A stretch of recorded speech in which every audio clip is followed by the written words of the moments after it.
Mr. Taliaferro TV. All right, so for those who don't know, Kyrie Irving did participate in an interview this morning. Probably his longest interview thus far since he's become a Boston Celtic. He did it with First Take. He's down there in Bristol, Connecticut. It's not too far where he'll be playing in Boston. Salute to everybody over at ESPN. Boston, Bristol, about a train ride away. I used to work at ESPN.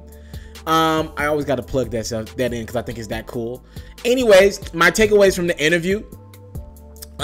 First things first, Kyrie Irving is really starting to sound like Kobe Bryant. Y'all know that I study interviews to a T. That's my job. That's what I love to do. I study people. And when I listen to Kyrie Irving talk, I'm serious. It's literally starting to sound like Kobe Bryant. Like, sound like him. Speaking of Kobe Bryant, Kyrie was asked about Kobe's influence in the decision to leave LeBron James and the Cleveland Cavaliers. You know, there are reports that have come out that Kyrie Irving talked to Kobe Bryant, and maybe Kobe didn't want LeBron to catch up in championships with him.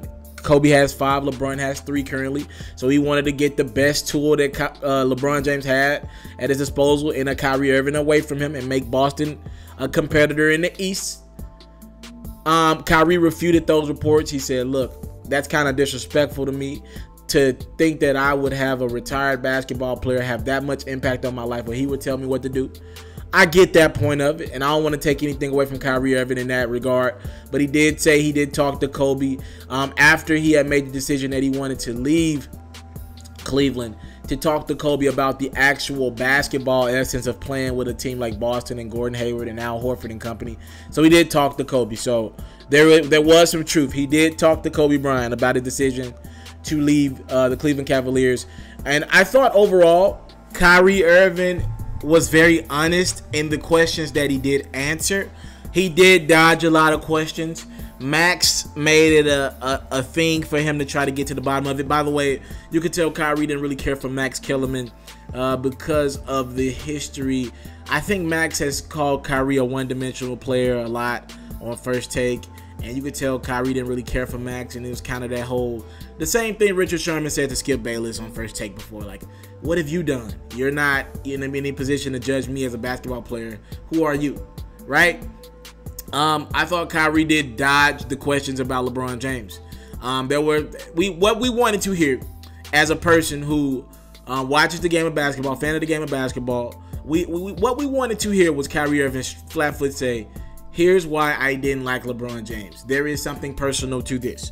I don't like LeBron James because he did this. Behind the scenes, he's doing that. And we didn't get that. And I think we want that. Because most of us believe in our heart of hearts that though the Boston Celtics got better, and I think I might pick Boston over Cleveland right now. I'm not 100% sure. I reserve the right to make that selection towards the playoffs. Though we might pick Boston over Cleveland to win it all, maybe some of us would. There is no doubt that we all know in the back of our mind LeBron James doesn't lose in the Eastern Conference Finals. He's going to find a way to get to the finals. Now, if he wins in the finals, that's neither here nor there. But we know he's at least a lock to get you to the finals. And I think a lot of us will look up and be like, well, Kyrie, you left the best player in the world. Say what you want about LeBron, but if you're on his team, you're guaranteed a spot in the NBA Finals. That's pretty much been the story for the last decade, whatever team that man's been on. All right? And a lot of us believe to leave that type of talent when you don't get the blame as much as LeBron will when y'all lose, to leave that type of talent, there's got to be something there behind the scenes. And to not discuss it, which was another part of the conversation that came up. Kyrie admitted that he still ain't talked to LeBron James about his decision to leave Cleveland, and he said he doesn't feel like he owed it to him. He said he ain't talked to him throughout the process. And he said he doesn't feel like he needed to talk to him. Now, what I would say to that is that there's something there, and he won't talk about it. Max tried to get it out of him. I felt Max did a better job than Stephen A in the interview trying to get it out of him. There has to be a reason you didn't feel that it was respectable to say, hey, bruh, I don't want to be here anymore. I gotta do what's best for me. LeBron, you got a big decision coming up next year. I don't want to just be sitting here waiting around. If you're going to commit to Cleveland long term, Maybe I'll stay, maybe I don't want to stay. But you just playing both sides of the fence. I don't want to do that. I don't want to be left with this team in Cleveland. I would have respected Kyrie more if he would have said that. He was unwilling to do that. With that being said, I think something behind the scenes. I don't know if it was over a chick. I don't know. I've heard it could have been over a chick. I've heard different things, different scenarios. I also will acknowledge that if I'm Kyrie Irving, that team in Cleveland was built around LeBron James, the J.R. Smith, the Tristan Thompsons of the world, the Kevin Loves of the world. I can tell you this is a fact. Kyrie didn't want to play with them. He didn't love playing with them. Him and LeBron worked, but he didn't love playing with them. I'm just telling you the truth. And for him to not even run that by Bron, I don't think he needed Bron permission or anything. I don't want to disrespect Kyrie in that aspect, but to think that it wasn't common courtesy to say, hey, bro, behind the scenes, I don't want to, I ain't feeling this, bro. I'm going to do what's best for me. I don't think that's a bit much.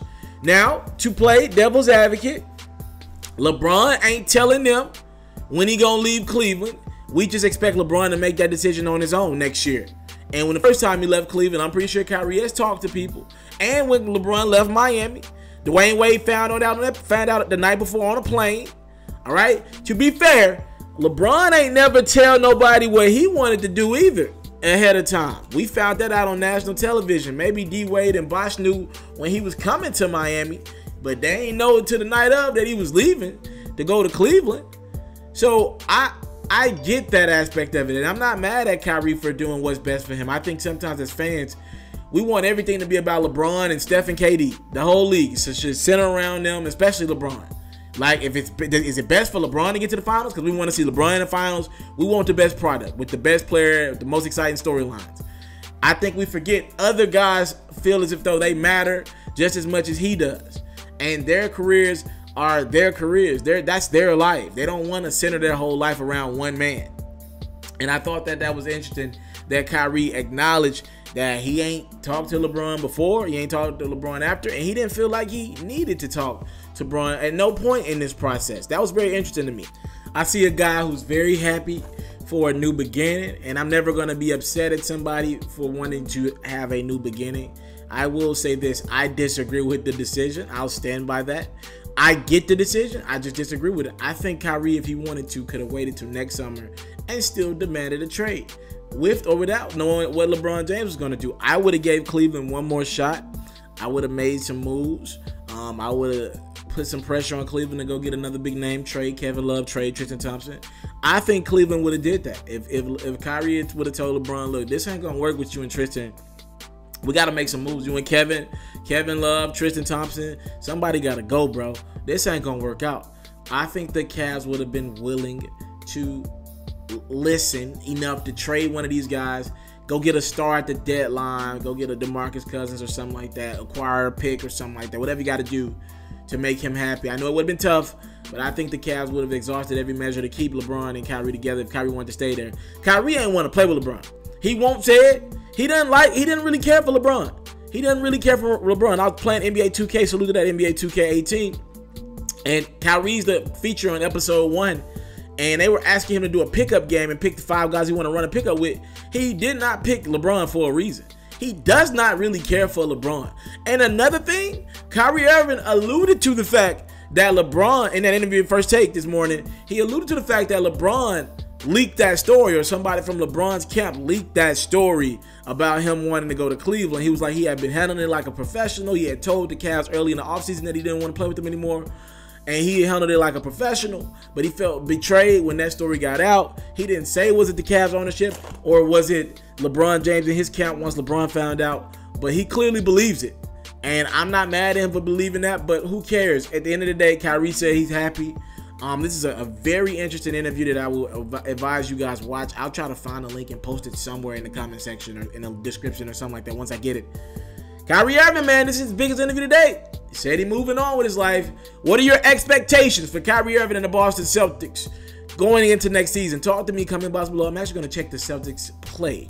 I'm going to check them out. I already got tickets for one game next year, and I am looking forward to it. Thank y'all for the time. I don't take it for granted. Salute. I'm out. I want to salute you, homie, you know, for building your own thing and doing your own thing, creating your own platform, your own website. I got one life to live out my dreams, and I'm giving this thing all I got. I interview celebrities. I talk sports. I represent the culture. Right now, you're turning up on MrTaliaferro.com, shawty.